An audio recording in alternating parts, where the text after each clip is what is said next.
اور جیسے میں نے پہلے بھی کئی دفعہ ذکر کیا کہ پاکستان کی جو اکانومی ہے وہ ایکسپورٹ بیسڈ نہیں ہے، بیسیکلی امپورٹ بیسڈ ہے. بہت ساری چیزیں امپورٹ ہوئیں گی، پھر ہی پروڈکشن ہوئے گی اور پھر ایکسپورٹ ہوئے گی. تو ابھی تک جو فورسی کر رہے ہیں ایکسپورٹس بڑھنے کی طرف کوئی نظر نہیں آ رہی جب تک کوئی اس کا پراپر کوئی سلوشن نہیں دیا جاتا، بلکہ فیکٹریز شٹ ڈاؤن ہو رہی ہیں، لے آف ہو رہی ہیں.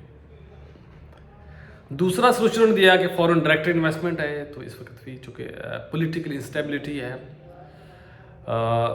پاکستان کا انوائرمنٹ ایسا نہیں ہے کہ فورنرز آ کے یہاں پہ انویسٹمنٹ کریں، تو وہ بھی سلوشن میرے نہیں خیال کہ وہ بھی کوئی کام کر پائے. تیسرا انہوں نے کہا کہ ریمیٹنس، فورن ریمیٹنس جو باہر لوگ بیٹھے ہوئے ہیں وہ پاکستان کو ریمیٹنس اگر بھیجیں تو وہ بھی اس کا سلوشن بن سکتا ہے. 3 سلوشن بتائے، اور تینوں سلوشنز ابھی تک جو سامنے چیز نظر آ رہی ہے جو کرنٹ سناریوں میں ہے اس وقت یہ تینوں جو سلوشنز ہیں وہ پریکٹیکل نظر نہیں آ رہے، کوئی صورتحال نظر نہیں آ رہی کہ تینوں یہ سلوشنز پریکٹیکلی ہو بھی پائیں گے.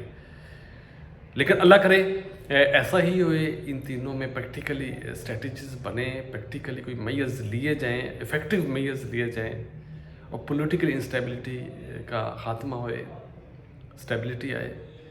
تو بھئی تینوں چیزیں، یہ فیکٹ ہے کہ تینوں چیزیں اگر ٹھیک ہو جائے تو پھر پاکستان کا قرضہ اتر بھی سکتا ہے، اور پاکستان قرضہ اتارنے کے بعد خوشحالی میں بھی آ سکتا ہے. لیکن یہ سب کنڈیشنل ہے ان 3 چیزوں کے ساتھ، اور یہ آج کی بات نہیں ہے. ہم بچپن سے، میری تو ایج آج مور دین 50، تو میں تو بچپن سے یہی سنتا آ رہا ہوں کہ یہ تینوں چیزیں اچھی ہونی چاہیے، اور ہر گورنمنٹ یہی دعوے کرتی ہے کہ اچھی ہوئے گی، اور کتنی ہوگی ہے یہ ایک سوالیہ نشان ہے. اس وقت اس کا مطلب ہے جو گورنمنٹ کے پاس آپشنز ہیں وہ صرف 2 ہی ہیں. کیا ہے؟ ایک آپشن تو یہ ہے کہ گورنمنٹ فریش لون لے اور رول اوور کرے ڈیٹ کو، مزید قرضہ لے اور ڈیٹ کو رول اوور کروائے. اور دوسرا آپشن یہ ہے کہ country has debt it seeks preemptive restructuring of debt, یا ڈیٹ کی ریسٹرکچرنگ کرائی جائے. اور یہی 2 آپشنز ہیں جو کافی سالوں سے ہر گورنمنٹ انہی آپشنز پہ کام کر رہی ہے، اور یہی 2 آپشنز ہیں جو ہمیں ڈے بائی ڈے ڈیفالٹ کی طرف لے کے جا رہی ہے.